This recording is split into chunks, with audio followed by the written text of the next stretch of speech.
को powered by techno. आपल्यासोबत काँग्रेसचे नेते बाळासाहेब थोरात आहेत. सर, आज राहुल गांधींचा आणि नरेंद्र मोदींचा आगामी विधानसभा निवडणुकांच्या पार्श्वभूमीवर महत्त्वाचे दौरे झाले. मोदी भाषण करताना म्हणाले, काँग्रेस हे देशातील सर्वात भ्रष्ट आणि बेईमान पार्टी आहे.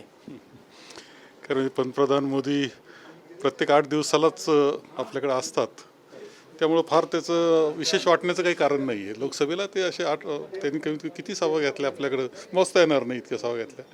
आता काँग्रेसला भ्रष्ट म्हणण्याचा किंवा मी खाऊंगा नाही और खाणे नाही दूंगा हे म्हणण्याचा अधिकार भारतीय जनता पक्षाला आहे का?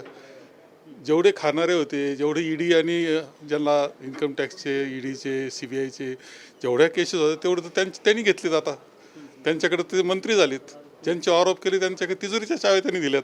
आता त्याला तो बोलण्याचा अधिकारच नाही आहे का बाबा, कोणाला भ्रष्ट म्हणण्याचा अधिकारसुद्धा आता पंतप्रधान मोदींना राहिलेला नाही किंवा भारतीय जनता पक्षाला राहिलेलं नाही. त्यांनी सिद्ध केलं की भ्रष्टाचार हेच त्यांचं मूळ सत्ता मिळवण्याकरता भ्रष्टाचार हे त्यांचं कायम राजकारणाचं सूत्र आता दिसतं आहे.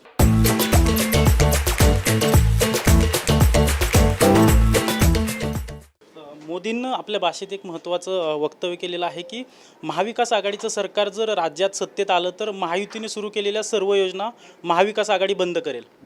नाही बघ, त्यांनी काय म्हटलं याला फार महत्त्व नाही. महाराष्ट्रातली जनता अत्यंत हुशार आहे. ज्या पद्धतीनं महायुतीचं सरकार बनलं आणि त्या पद्धतीचा वापर त्यांनी त्यामध्ये केला, ज्या साधनांचा वापर त्यामध्ये केला, हेच महाराष्ट्राच्या जनतेला मान्य नाही आहे.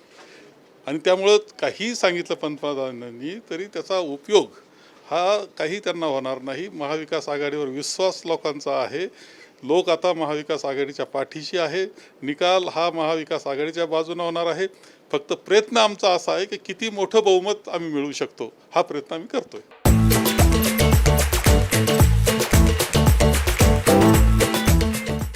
राहुल गांधींच्या हस्ते शिवाजी महाराजांच्या पुतळ्याचं अनावरण करण्यात आलं, पण देवेंद्र फडणवीस म्हणतायत की पंडित नेहरूंनी शिवाजी महाराजांचा अपमान केला, त्याबद्दल राहुल गांधींनी शिवप्रेमींची माफी मागावी. आता काय त्यांना बोलायला काही राहिलं नाही म्हणून हे सगळं बोलणं आहे त्यांचं. त्याला फार महत्त्व देण्याचं काही कारण आहे असं मला वाटत नाही. महाविकास आघाडीचा जागा वाटपाचा काही फॉर्म्युला ठरला आहे? तर 7, 8 आणि 9 तारखेला आम्ही बसतोय. आमचा प्रयत्न आहे की विजयादशमीच्या अगोदर बहुतांशी काम संपलं पाहिजे. शरद पवारांच्या पक्षात इन्कमिंग जोरात चालू झालं आहे. रामराजे देखील प्रवेश करणार आहेत असं कळतंय. हर्षवर्धन पाटलांचा प्रवेश निश्चित झालेला आहे. काँग्रेसमध्ये काय असे प्रवेश होणार आहेत का? काँग्रेसकडे सुद्धा प्रचंड ओढा आता लोकांचा आहे, कार्यकर्त्यांचा आहे. आपण आश्चर्य मानू नका की विदर्भ, मराठवाडा ह्या भागात तर आहेच, परंतु संपूर्ण महाराष्ट्रात महाविकास आघाडीकडं सगळ्या पक्षांचा ओढा आहे लोकांचा. कारण लोकांनाही एक कळालेलं आहे की सत्तेवर येणार महाविकास आघाडी, त्या पद्धतीनं काँग्रेसकडे प्रचंड ओढा हा कार्यकर्त्यांचा आहे. शेवटचा प्रश्न साहेब, पुण्यातील आता आपण भाषण करताना बोलला की आम्ही प्रयत्न करू, पुण्यातील पर्वती विधानसभा मतदारसंघ यावेळी काँग्रेस लढवणार आहे? नाही, आम्ही याच्यामध्ये असं आहे की आम्ही बसतो त्यावेळेस एकेका मतदारसंघावर चर्चा होत असते. त्यामध्ये आम्ही ज्यात आग्रही आहोत पुण्या आणि पुणे जिल्ह्यातल्या किंवा महाराष्ट्रातल्या मतदारसंघांमध्ये, त्यामध्ये पर्वती हा मतदारसंघ आहे.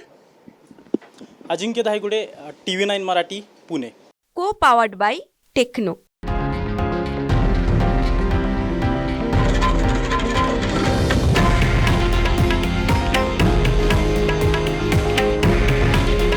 हे आहे देशातील नंबर 1 न्यूज नेटवर्क आणि आपण पाहत आहात TV9 मराठी. काळजी तुमची, हित महाराष्ट्राचं.